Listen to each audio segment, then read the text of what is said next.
los dos? Sí, ¿Qué está pasando con el accidente? hay una explosión en el edificio principal, entre el tercer piso y el cuarto piso. Así es. ¿Hay gente ahí dentro? Sí, despierten los jefes.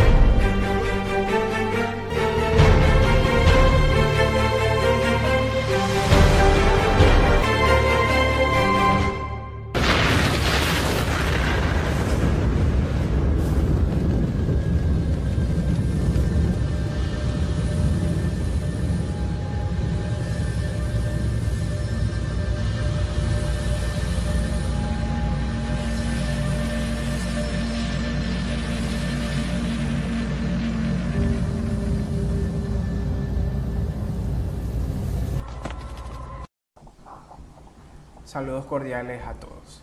El objetivo del presente video es explicarles el tema de la radiobiología, con la finalidad de que al concluir el mismo todos tengamos una idea clara y un conocimiento detallado sobre el tema en cuestión. Tendremos la responsabilidad de explicar el mismo mis compañeros Gabriela Peroso, Alirio Lugo, Joanny Piña. y mi persona Jesús Piña. Es para nosotros un honor, además del deber y la responsabilidad, el llevarles a ustedes este tema.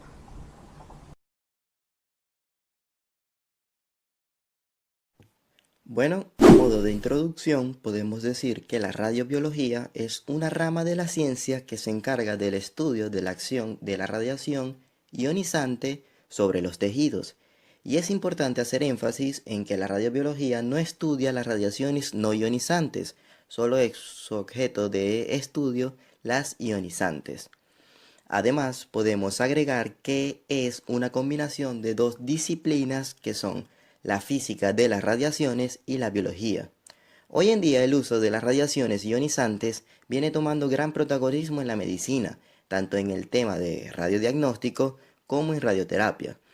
Pero el conocimiento del riesgo y efectos adversos que produce la radiación ionizante en el organismo no está lo suficientemente difundida en la población médica, por lo cual a continuación, en el siguiente material, le vamos a hablar de forma un poco más detallada acerca de la radiobiología y su objeto de estudio. Vamos a comenzar con los antecedentes históricos de la radiobiología.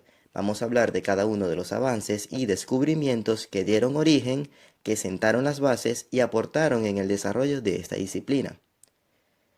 Todo comenzó a finales de 1895, cuando el físico alemán Wilhelm Conrad Röntgen anuncia que acababa de descubrir unos rayos invisibles que, como no conocía su naturaleza, los bautiza como rayos X. Con estos rayos se puede ver el interior de los objetos y, cuando se interpone la mano, son los huesos los que aparecen, dijo en su publicación. Tan gran descubrimiento lo haría merecedor del primer premio Nobel de Física de la historia, esto en 1901. Pero tal galardón se quedaría pequeño al lado del mérito de ser pionero en un sinfín de investigaciones en torno a su trabajo e investigación. Un año después del descubrimiento de Röntgen, el físico francés Antoine-Henri Becquerel descubre, de forma casi ocasional, la radiactividad. Este descubrimiento fue logrado en gran medida gracias al aporte y trabajo de Marie Curie, quien fue la persona que acuñó el término de radiactividad.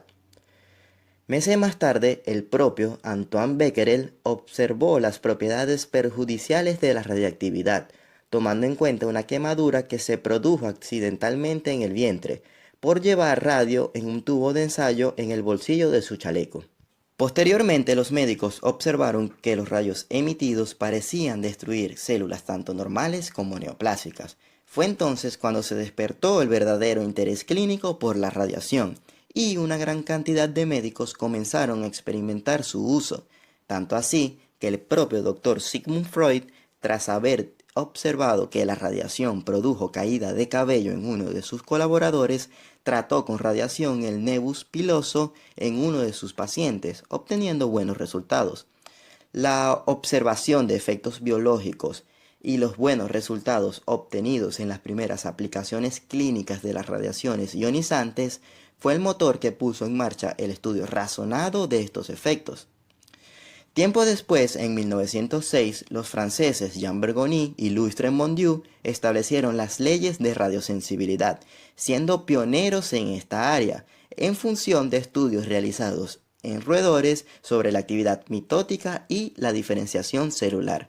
Este fue quizás el logro más significativo de la radiobiología, pues en el pasado solo se interesaban en el estudio de la radiación por sus efectos benéficos, tanto así que lo veían como una cura milagrosa, pero muy poco se estudiaba los efectos adversos que podía tener la radioterapia.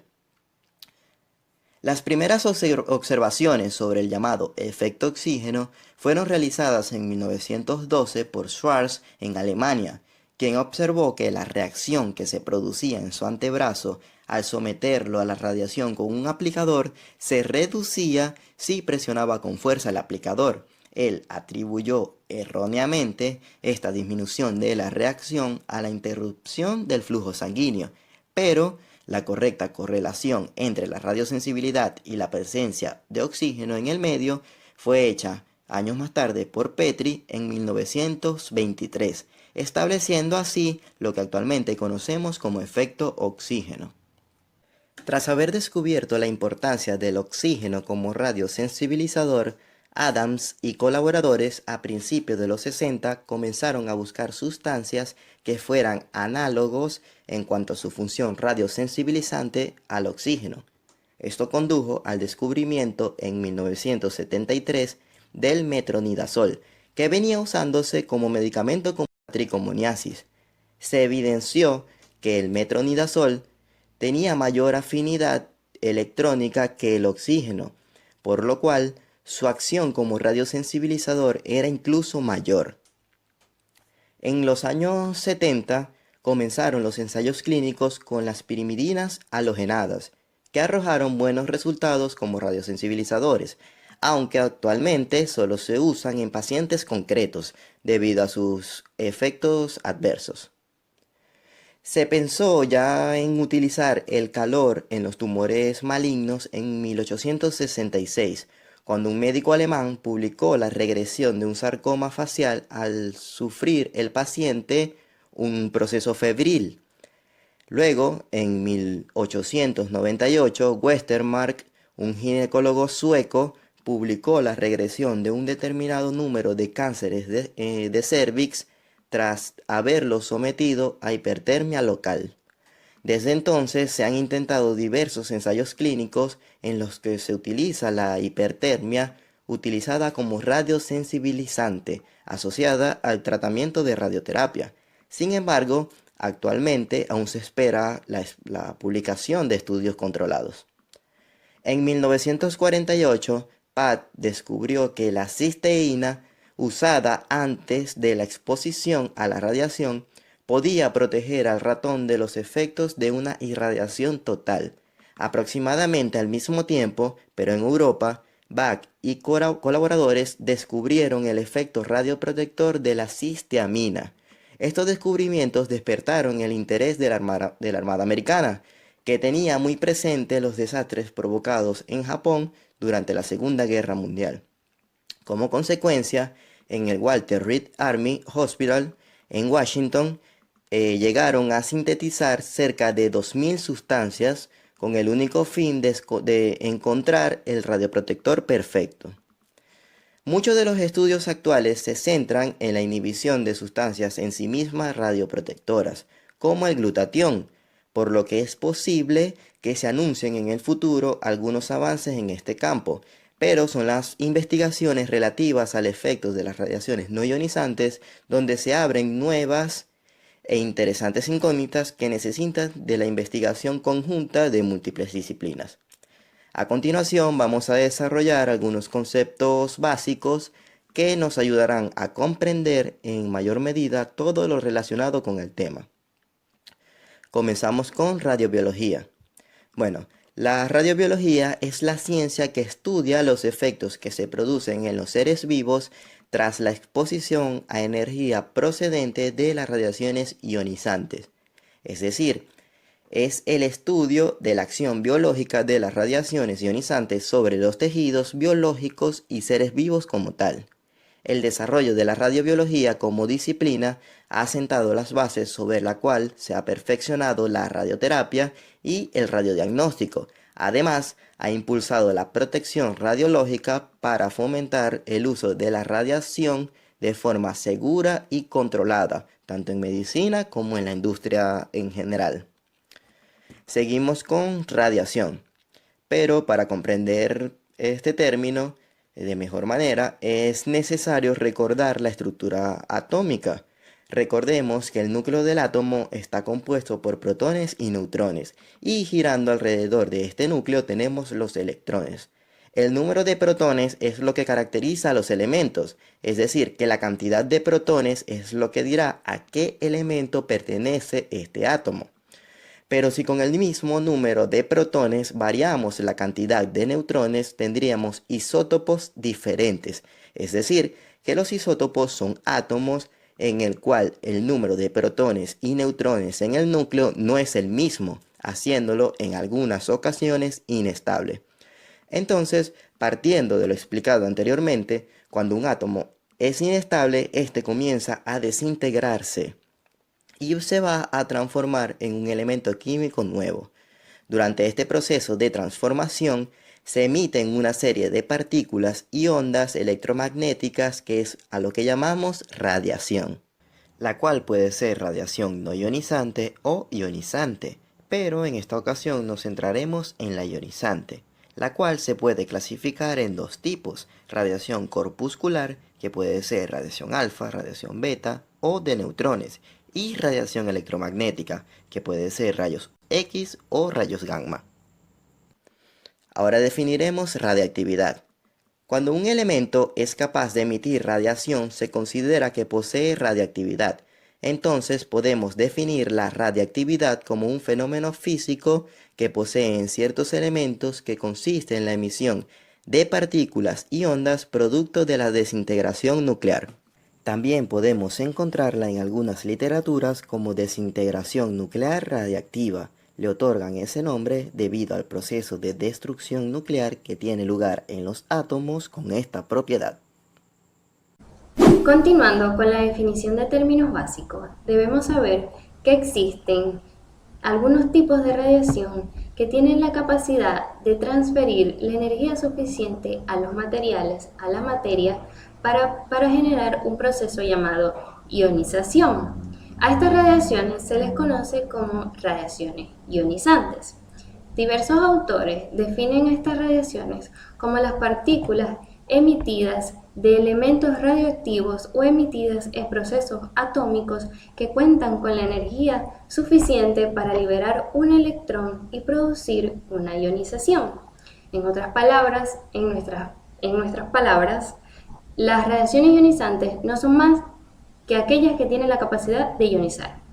Es decir, que pueden liberar electrones que tienen energía y que éstas interactúan con la materia, que en este caso son los tejidos biológicos.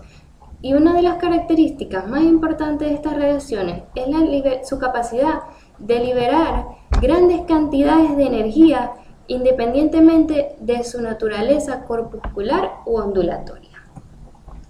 Como pudimos observar, las radiaciones se presentan en diversas formas y estas se pueden clasificar según su naturaleza, según la ionización producida y según su fuente de radiación. De esta manera, las radiaciones ionizantes, según su naturaleza, pueden ser partículas u ondas electromagnéticas, que estas a su vez se pueden categorizar en radiaciones directa o indirectamente ionizantes, mientras que según su fuente de radiación pueden ser de origen artificial o de origen natural. Dentro de las radiaciones directamente ionizantes se encuentran aquellas partículas cargadas que interactúan con la materia a través de la fuerza de Coulomb, que las hace atraer o repeler iones de átomos o moléculas de acuerdo a sus cargas. Y entre ellas se encuentran las partículas alfa, las beta, los electrones, los protones y los iones pesados. Mientras que las radiaciones indirectamente ionizantes son aquellas que tienen partículas que no están cargadas, sino que al interactuar con la materia, ellas producen partículas cargadas y serán estas las que ionicen a otros átomos. Dentro de esta clasificación se encuentran los rayos X, los neutrones y los rayos gamma. Ahora vamos a definir a detalle las partículas y las ondas. Comenzamos con las partículas alfa. Ellas están compuestas por 2 protones y 2 neutrones. Ellas son las que tienen mayor masa, por lo que son muy energéticas, pero al tener mayor masa son más pesadas, por lo que recorren poca distancia y esto limita su capacidad de penetración en la materia, siendo detenidas por una hoja de papel o incluso la piel. Sin embargo, es importante resaltar que aunque tienen poco poder de penetración, ellas no son inocuas, ya que si son ingeridas o inhaladas, pueden causar daño en los tejidos, incluso más que cualquier otro tipo de radiación. Las partículas beta son las que están formadas por un electrón o un positrón. Ellas tienen menor masa que las partículas alfa, por lo que son menos energéticas, pero tienen mayor poder de penetración. Sin embargo, pueden ser detenidas por una lámina de aluminio, el cristal, la ropa y el tejido celular subcutáneo. Sin embargo, ellas pueden generar lesiones en la piel, provocando quemaduras o incluso pueden dañar otros tejidos superficiales o hasta los profundos si son ingeridas o inhaladas. Los rayos gamma son un tipo de ondas electromagnéticas que al no tener ni carga ni masa tienen gran poder de penetración en la materia, pudiendo causar daños desde la piel hasta los tejidos profundos. Hasta pueden llegar a generar efectos cancerígenos en el cuerpo humano. Y ellas necesitan grandes cantidades de materia para poder ser detenidas, como una pared gruesa de plomo o de hormigón. Sin embargo, a pesar de que ellas tienen efectos adversos, son utilizadas en la práctica médica, como en radioterapia, en la esterilización de equipo médico o en estudios en medicina nuclear. Tenemos también a los rayos X, que ya fueron estudiados, pero es imprescindible mencionarlos en este estudio.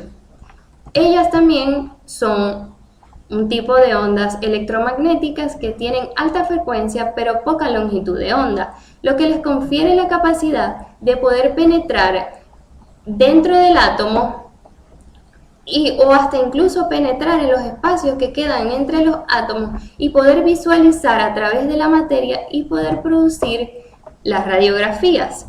Los rayos X y los rayos gamma, según sus propiedades, son prácticamente iguales, pero se diferencian en su origen, ya que los rayos X se originan de las capas más externas del átomo, mientras que los rayos gamma lo hacen en el núcleo.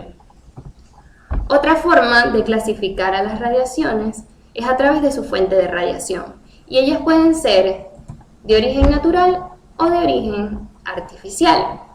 Las radiaciones naturales son aquellas provenientes de radioisótopos que están libres en la naturaleza, como en el aire, en el cuerpo humano, en la corteza terrestre y en la transmisión cósmica, en la radiación cósmica.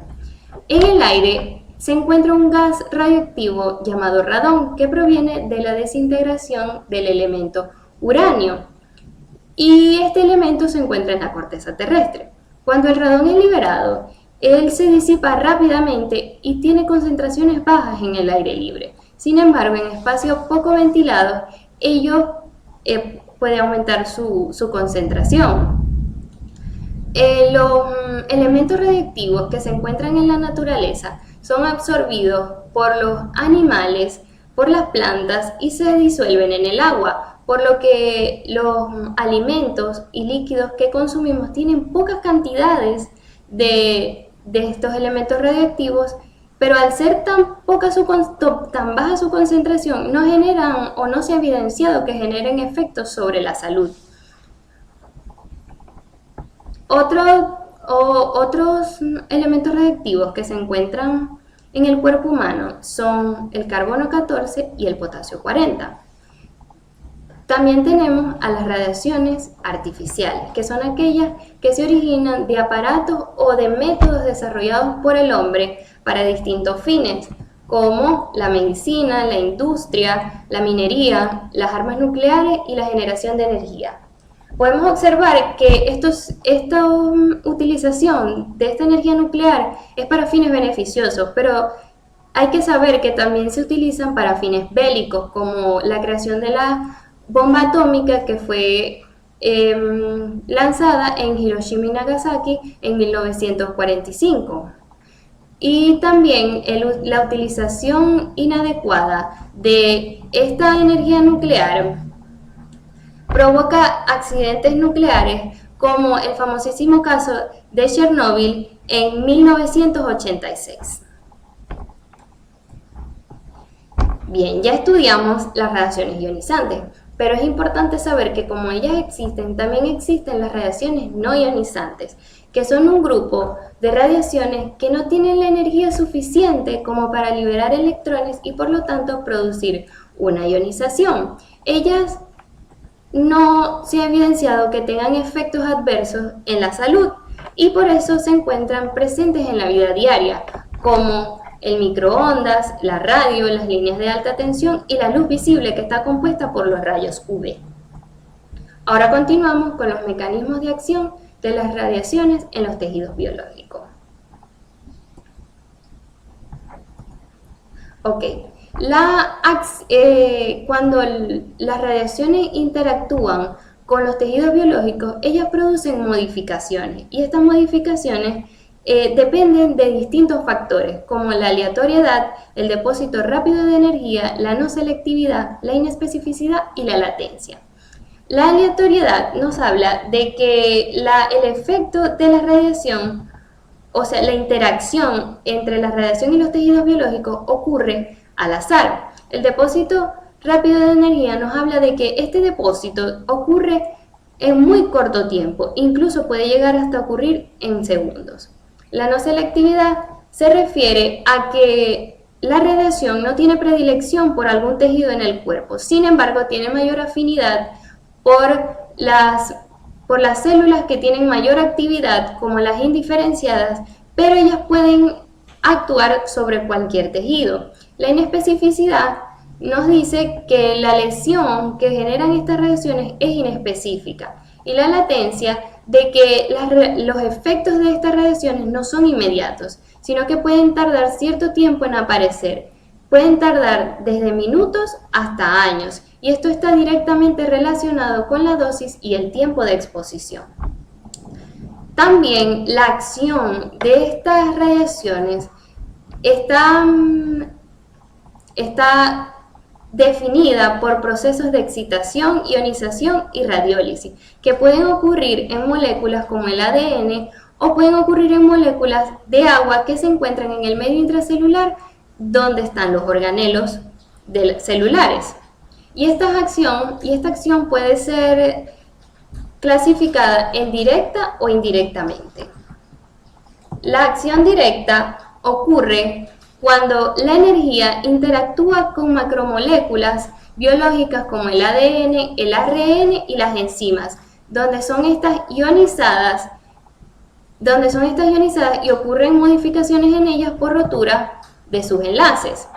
Mientras que la acción indirecta ocurre porque la interacción de esta energía ocurre en las moléculas de agua presentes en el medio intracelular, generando que las moléculas de agua se dividan o se produzca radiólisis, que es el nombre, radiólisis produciendo radicales libres como los aniones hidróxidos o pueden producir también iones como el hidrogenión. Entonces, estos radicales libres tienen alta capacidad de unirse a otras moléculas y estas moléculas que generan de esa unión pueden producir daños en tejidos alejados del sitio primario de interacción. Es importante saber que los efectos de estos radicales libres dependen de la molécula con la que interactúen, ya que si lo hacen con una molécula no fundamental, como los carbohidratos, los lípidos y las proteínas, no generarán mayor daño, ya que ellas pueden ser suplidas en el metabolismo normal. Sin embargo, si estos radicales libres actúan en moléculas como el ADN, pueden generar efectos importantes como la rotura de cadenas, la destrucción de bases nitrogenadas y azúcares y múltiples lesiones locales que pueden llegar a ser tan severas que no pueden ser corregidas y pueden producir mutaciones. Es imposible detectar la radiación a simple vista, pero esto no significa que no podamos medir o cuantificar sus efectos. Esto último se realiza a través de la dosimetría. La dosimetría clínica nos permite medir la cantidad de dosis absorbida por tejidos o materia luego de haberse expuesto a las radiaciones ionizantes. Para esto se utilizan diversas magnitudes y unidades radiológicas. Pero antes de entrarnos bien en el tema, me voy a detener para aclarar que existen muchas magnitudes y unidades radiológicas. Sin embargo, nosotros vamos a hablar de las más importantes para conocer la radiobiología. En primer lugar tenemos la dosis absorbida. Es una magnitud que nos permite medir la cantidad de energía absorbida por unidad de masa irradiada. Según el Sistema Internacional de Unidades, su unidad radiológica es el CREI y está expresado con la letra D. Ahora, dependiendo de cuál sea el tipo de radiación que se ha recibido y cuál sea el órgano que lo ha recibido, es decir, que si una radiación no afecta de manera uniforme, sino que lo hace de manera parcial o desigual en los diversos órganos o tejidos, esto es lo que se conoce como dosis efectiva. Su unidad radiológica es el Sievert y está expresado con la letra E. La dosis equivalente nos indica el daño biológico inducido. Se estima que para una misma dosis absorbida, el daño biológico será diferente dependiendo de cuál sea el tipo de radiación al cual se esté sometiendo. Es decir, que si nos exponemos a una partícula alfa o neutrón, el daño biológico es mayor que si nos exponemos a un rayos X o gamma. Esta está expresada con la letra H y su unidad radiológica es el Sievert. También es muy importante que conozcamos lo que es la dosis anual. Se define como la cantidad de radiación total promedio recibida anualmente y se estima que sea 0,0028 Sievert. Les digo que es probable porque no es un valor confirmado, sino solo un valor que nos permite acercarnos o conocer cuál es la dosis que no implica riesgo. Entonces, estos datos se han tomado de los pocos casos en los cuales grandes poblaciones han sido irradiadas, como por ejemplo el accidente nuclear de Chernóbil o las bombas nucleares de Hiroshima, que son casos accidentales porque es imposible irradiar a una población con fines investigativos. Escala de tiempo de la acción biológica de la radiación. En cualquier sistema biológico, la radiación se presenta en una escala de tiempo. En primer lugar, tenemos la etapa física. Esta etapa física es caracterizada por la ionización y excitación y está mediada por la interacción de las moléculas o las partículas cargadas con los átomos que constituyen el tejido. De este proceso de interacción vamos a tener dos productos. En primer lugar vamos a tener un ion pesado que es la molécula original ionizada y en segundo lugar vamos a tener un electrón que es eyectado, tiene energía cinética y él es denominado electrón rápido porque es capaz de atravesar rápidamente el ADN y la célula. Además vamos a tener otras moléculas que si son suficientemente energéticas son capaces de repetir el proceso de ionización y excitación en otras células. Esta primera etapa de ionización y excitación nos va a conducir a una segunda etapa que es la etapa química, caracterizada porque hay ruptura de las ligaduras químicas con formación de radicales libres que son altamente dañinos para el ADN de cualquier célula. Asimismo, los efectos generados pueden ser efectos directos o efectos indirectos. Los efectos directos cuando causan un daño directamente en el ADN de la célula e indirectos cuando lo hace a través de la formación de los radicales libres. Vamos a conocer lo que es el efecto oxígeno. El oxígeno funciona como un potente radiosensibilizador, es decir, él potencia el efecto de las radiaciones ionizantes. Esto lo hace porque el oxígeno, al unirse con los radicales libres, aumenta la vida media de estos y como consecuencia induce o produce el daño radioinducido.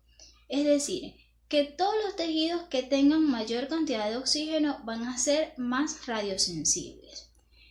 Esto tiene particular interés porque diversas investigaciones, o no paran las investigaciones sobre el efecto oxígeno, en las cuales se estudia la aplicación de este elemento sobre el tratamiento del cáncer con las radiaciones ionizantes. Luego vamos a una tercera etapa, donde tenemos la etapa biológica. Esta etapa biológica actúa sobre el daño que ya se ha inducido en el ADN por la etapa química. La mayoría de estos daños al ADN se reparan, pero hay ciertos casos en los cuales esos daños fallan en repararse, y esto es lo que conduce al daño en la célula y a la muerte celular. Clasificación de los efectos biológicos de las radiaciones ionizantes. Existen diversas clasificaciones de los efectos biológicos de las radiaciones ionizantes. Sin embargo, una de las más importantes nos permite clasificarlas como efecto determinista, no estocástico, no probabilístico o efecto estocástico, probabilístico, no determinista. Comencemos con el efecto determinista.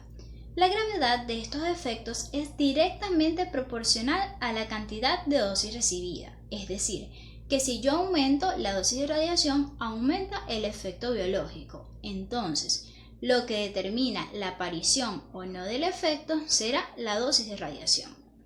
Los efectos deterministas se caracterizan porque van a producir muerte celular, es decir, ellas producen muerte de un número muy elevado de células, lo que conlleva a pérdida de la función tisular y tienen una manifestación inmediata o a corto plazo, debido a que tienen un periodo de latencia muy corto. Ya que conocemos que estos efectos causan muerte celular, es importante que conozcamos y que aclaremos lo que se define como muerte celular, porque esto se define de manera diferente de acuerdo al tipo de célula que estemos considerando. Entonces, para las células diferenciadas que ya no van a tener capacidad reproductiva, la muerte celular significa pérdida de la función tisular, como por ejemplo las gónadas, mientras que para las células indiferenciadas, la muerte celular significa pérdida de su capacidad reproductiva, pérdida de su capacidad de proliferar o muerte celular mitótica. Esto es muy importante, sobre todo en el tratamiento de los tumores. ¿Por qué? Porque para esto se necesita inducir la muerte celular en el sentido que la célula ya pierda su capacidad de división para impedir el crecimiento del tumor. Dentro de los efectos deterministas encontramos cataratas, conjuntivitis, eritema, inmunosupresión, vómito y diarrea. Son más susceptibles los embriones y los fetos, pudiendo causar aborto, muerte fetal o anomalías congénitas. Y los órganos más afectados van a ser el cristalino, tiroides, médula ósea y testículos. Acá yo les muestro un ejemplo de cómo las radiaciones ionizantes están atravesando este órgano, en este caso los testículos, y vemos que acá comienzan a causar un daño tisular que va a terminar por la pérdida de la función del órgano. Ok, entonces tenemos los efectos estocásticos. Los efectos estocásticos, a diferencia de los efectos deterministas, son efectos independientes de la dosis. Es decir, si yo yo aumento la dosis, no va a aumentar la aparición del efecto, pero sí aumentan o sí aparecen porque exista la probabilidad de que se puedan generar. Entonces, a diferencia de los efectos deterministas, estos efectos, aquí no hay una muerte celular, sino que hay un daño al ADN. El ADN sigue viable, pero tiene un daño. Por lo tanto, la célula tiene la capacidad de seguir proliferando con ese daño. Acá vemos como una célula que está normal, ella va a tener un daño que se induce al ADN y va a ir proliferando, pero con el daño, lo que aumenta la probabilidad de que esta célula pueda llegar a un cáncer. Estos efectos se manifiestan de manera tardía o a largo plazo y pueden ser por la acumulación de pequeñas cantidades de dosis en periodos de tiempo muy largos, pudiendo no manifestarse en la misma persona sino en su descendencia. Por lo tanto, lo vamos a clasificar como somáticos o hereditarios. Los somáticos como el cáncer y los hereditarios como enfermedades hereditarias severas. Bien, acá yo les traigo un cuadro comparativo que es básicamente lo mismo que acabamos de explicar, pero para tratar de fijar la idea. Entonces, tenemos los efectos deterministas, tenemos los efectos estocásticos. Aquí vimos efectos deterministas, efectos estocásticos. Entonces, la gravedad de los efectos deterministas es dependiente de su dosis, mientras que en los efectos estocásticos es independiente de su dosis. En los efectos deterministas, el mecanismo de lesión es letal, es decir, afecta a muchas células. En los estocásticos, el mecanismo de lesión es subletal, es decir, afecta a poquitas células. La naturaleza de los efectos deterministas es somática y los efectos estocásticos puede ser somática o hereditaria. La aparición de los efectos deterministas puede ser de manera inmediata o a corto plazo, mientras que en los efectos estocásticos es en un periodo de tiempo largo.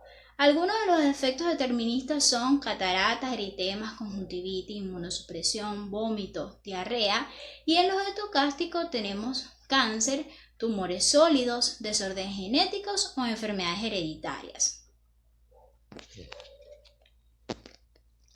Y acá también tengo un cuadro donde nos resumen las consecuencias, dosis y causas de los principales efectos deterministas.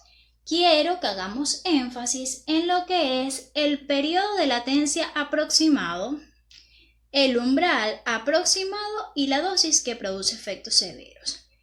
Acá podemos apreciar que todos los periodos de latencia son cortos. Por ejemplo, para el sistema hematopoyético 2 semanas es un efecto que se genera de manera inmediata. Para el sistema inmune algunas horas, más aún. Y si nos vamos a los testículos, vemos que el efecto que se genera es esterilidad, que el periodo aproximado de latencia son 2 meses y que tiene un umbral aproximado de 0,2 Gray. Por lo tanto, si yo me paso de esa dosis, aumenta los efectos deterministas. Es decir, que si yo le coloco 3 Gray, entonces es una dosis que produce efectos severos.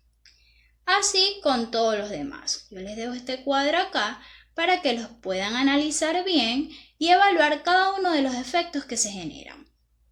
Siguiendo con lo expuesto por mi compañera, ya sabemos que los efectos biológicos que tienen las radiaciones ionizantes en los tejidos vivos están dadas por alteraciones a nivel molecular de las células, fundamentalmente el ADN y las células indiferenciadas.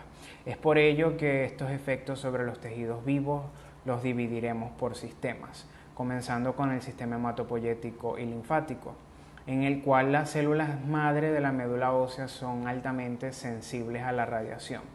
Estas están encargadas de dar origen a las células de la sangre, las plaquetas, el tejido linfático que se encuentra en hígado, vaso, ganglios linfáticos, timo.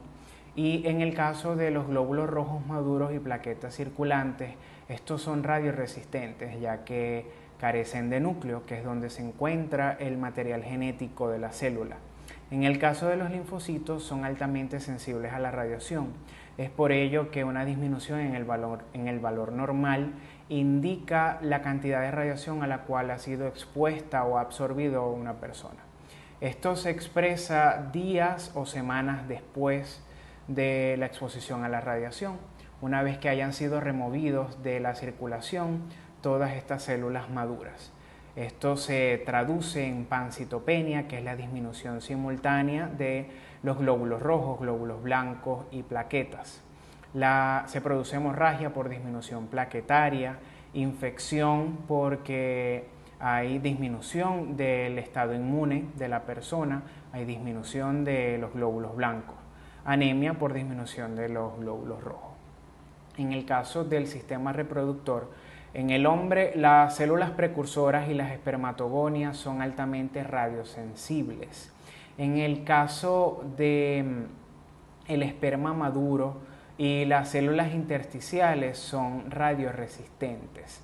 Es por ello que una dosis de esterilidad no causa afectación en la producción hormonal masculina.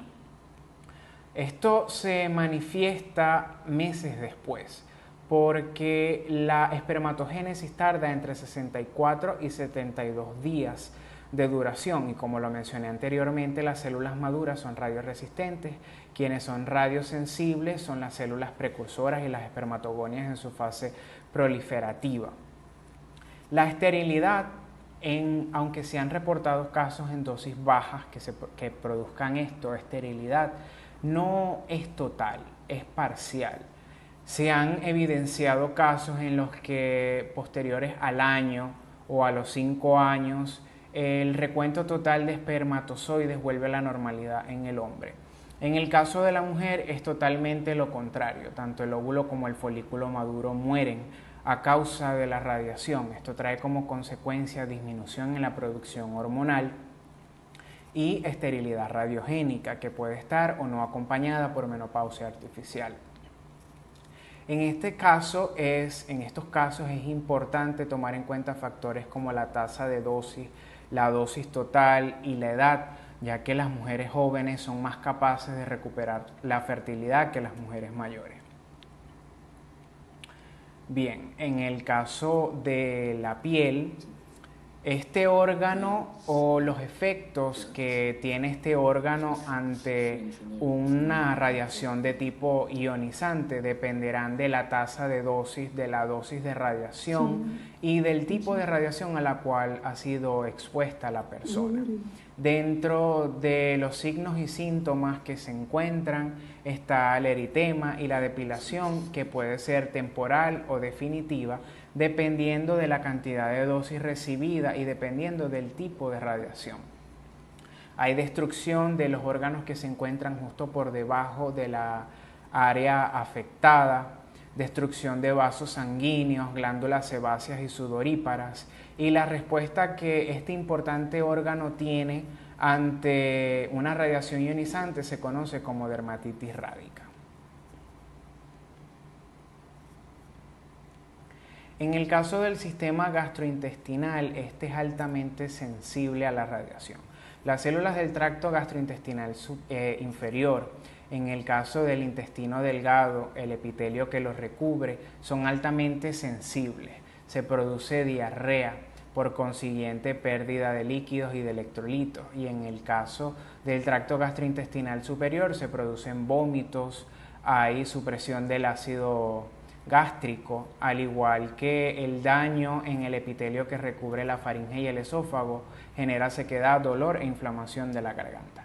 En el caso del ojo, el epitelio de la región anterior del cristalino es altamente sensible a la radiación. En él se producen básicamente dos efectos biológicos: la opacidad en dosis entre 0,5 y 3 Gray, y a partir de 5 Gray se producen cataratas graves.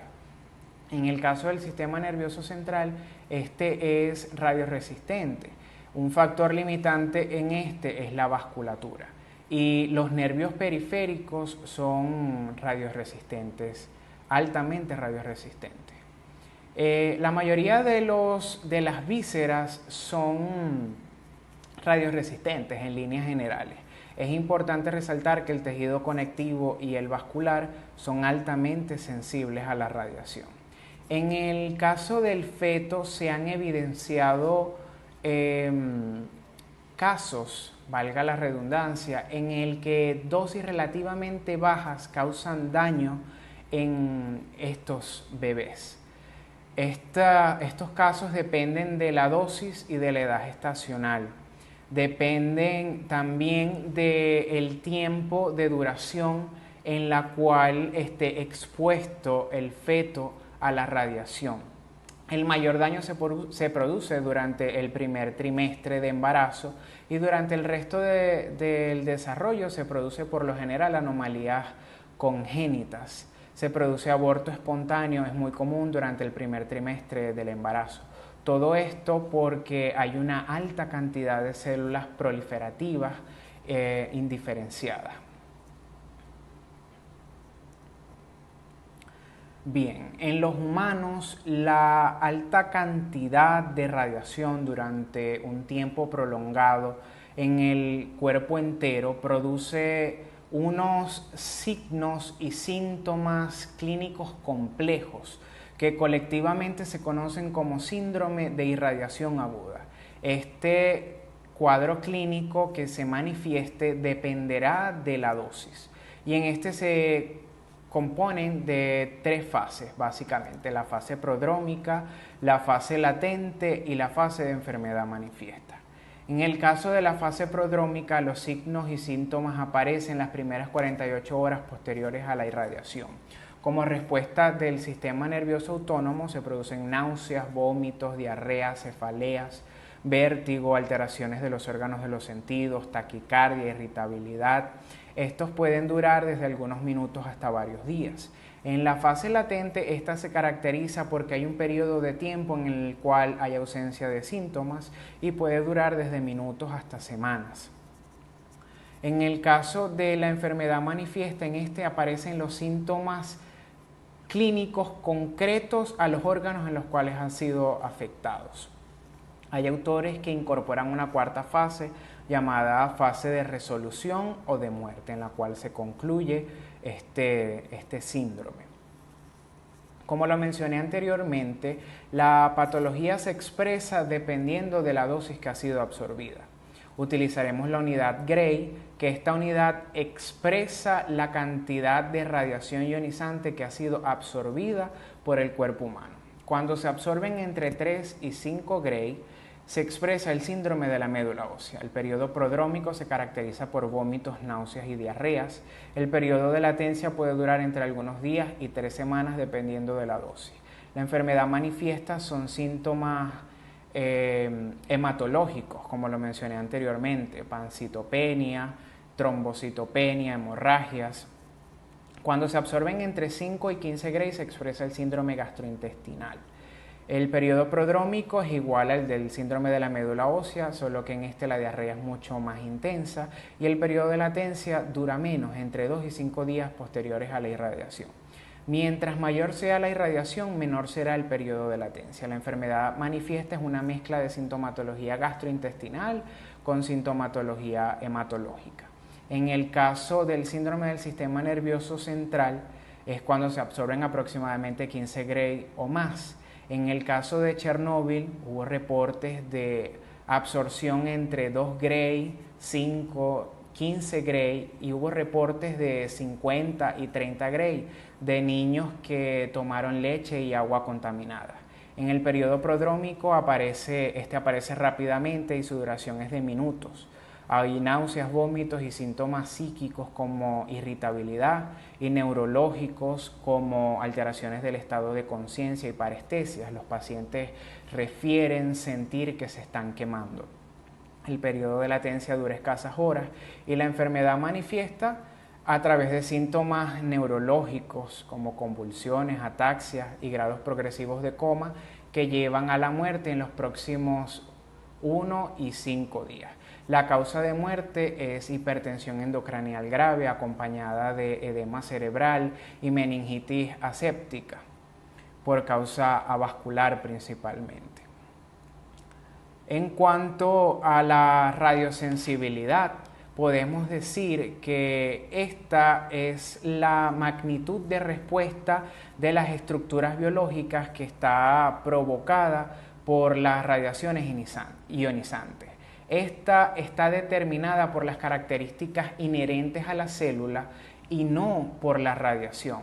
Es por ello que los científicos establecen que la radiosensibilidad de una célula o tejido es inversamente proporcional a su grado de diferenciación y directamente proporcional a su capacidad reproductora. En otras palabras, las células indiferenciadas, las células con una alta tasa de proliferación o los tejidos que tengan una alta tasa de crecimiento son altamente sensibles a la radiación. Es por ello que se han establecido unas líneas de radiosensibilidad, la cual ha dividido diferentes tipos de células en 3 grupos. Aquellas que tienen radiosensibilidad alta, media y baja.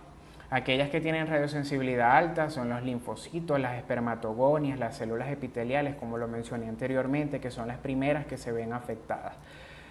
Aquellas que tienen radiosensibilidad media, como las células endoteliales, osteoblastos, espermátides, que también lo mencioné, son relativamente radioresistentes. Y radiosensibilidad baja, como los condrocitos, osteocitos, miocitos, tejido conectivo, básicamente. En el caso de la radioterapia, las radiaciones ionizantes se han utilizado también como terapéutica. En el caso de la medicina, estas se utilizan como una técnica que se basa en depositar en la zona del tumor una dosis de radiación que sea efectiva, que logre destruir las células cancerosas y que al mismo tiempo evite que esta radiación dañe los tejidos que están alrededor. Toda exposición a la radiación conlleva un riesgo, una posibilidad de desarrollar una enfermedad, aunque esto por lo general no es común. Sin embargo, siempre se toma en cuenta el riesgo-beneficio. Para concentrar el haz de radiación en un punto, para focalizarlo, se utilizan diferentes técnicas como el usar filtros apropiados, enfocar el haz de radiación desde varios ángulos y disponer de un tomógrafo acoplado al equipo para detectar eventualidades en los cambios anatómicos durante el transcurso del tratamiento. En cuanto a la protección radiológica, ya hemos visto a lo largo del tema que es importante disponer de medidas preventivas al momento de exponerse a la radiación. Es por ello que existe un organismo, que es la Comisión Internacional de Protección Radiológica. Ellos se encargan de establecer medidas preventivas para aquellas personas que se exponen a radiaciones ionizantes. Ellos tienen 3 principios. El primer principio es que la práctica debe estar justificada, produciendo un mayor beneficio sobre el perjuicio. El segundo es que se debe optimizar la protección, manteniendo bajas dosis tanto como sea posible. El tercero es la limitación de dosis individuales según la actividad que desempeñe cada persona. Y también se basa en 3 aspectos: la distancia, que a mayor distancia, menor cantidad de radiación recibida, la limitación del tiempo, mientras menor sea el tiempo de exposición, menor radiación será absorbida, y el blindaje, que son los recursos empleados entre la fuente de radiación y el personal o la persona, como por ejemplo el plomo. Muchas gracias.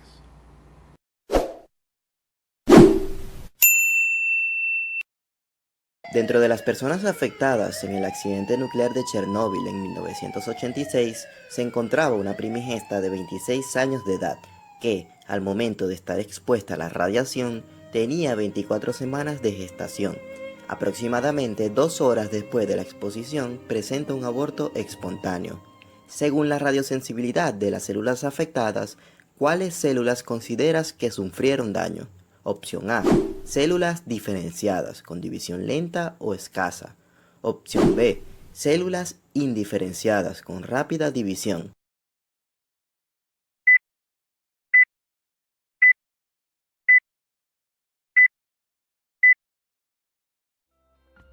La respuesta correcta es la opción B: Recordemos que la radiosensibilidad está determinada por las características inherentes a la célula y no a la radiación en sí.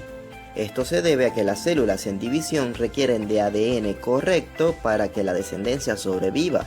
Entonces, una interacción directa de la radiación con una célula activa puede provocar mutación o muerte de ella, mientras que la radiación tendría menos efecto en el ADN de una célula inactiva. En Nueva Jersey de 1971 aparecieron las chicas del radio, nombre otorgado a un grupo de trabajadoras que sufrieron envenenamiento por radiación a causa de afinar con su boca los pinceles que utilizaban para cubrir los relojes que fabricaban con una pintura a base de radio. Las jóvenes también solían pintar sus uñas y dientes para que en la oscuridad la luminiscencia sorprendiera a las personas. Años más tarde, las trabajadoras manifestaron caída de los dientes y dolores sin razón aparente. Varios médicos, tras analizarlas, establecieron una clara relación entre sus síntomas y su anterior empleo. ¿Cuáles factores influyeron en la interacción del radio con los tejidos biológicos, trayendo como consecuencia la aparición de estas manifestaciones? Opción A, aleatoriedad, rápido depósito de energía, no selectividad, inespecificidad y latencia. Opción B, efecto oxígeno.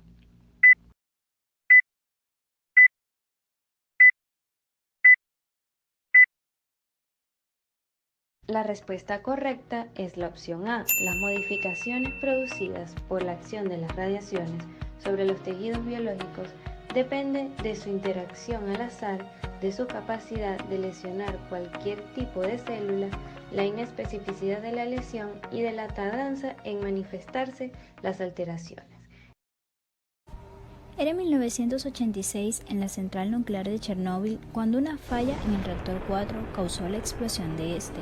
Uno de sus operarios, quien estaba de lleno en la escena, recibió una gran cantidad de radiaciones superando la dosis umbral, presentando así, inmediatamente después de la exposición, eritema, seguido de fuertes quemaduras en gran parte de la superficie corporal, conjuntivitis, vómito y diarrea. ¿Qué efectos biológicos consideras que pudieron generarse?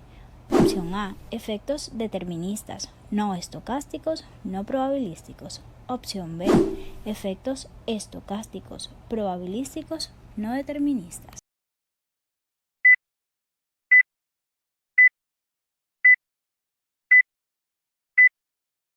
La respuesta correcta es la opción A.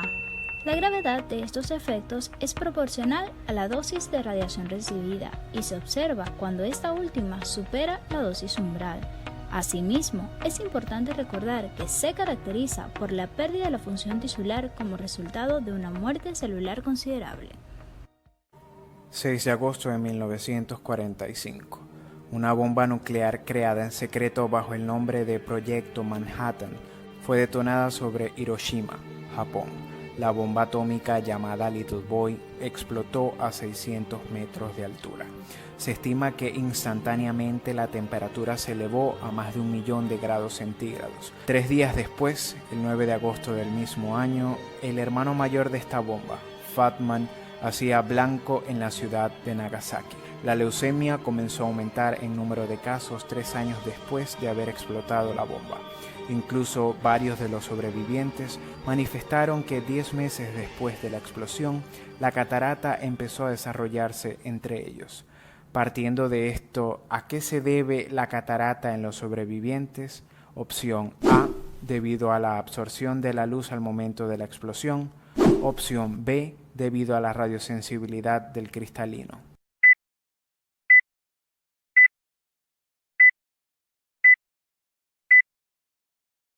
La respuesta correcta es la opción B, debido a la radiosensibilidad del cristalino. De los tejidos del ojo humano, el cristalino es el más sensible a la radiación. Hay 2 tipos de efectos básicos. Uno es la opacidad, que es la consecuencia del daño sobre las células del epitelio anterior del cristalino, y el otro es la producción de cataratas.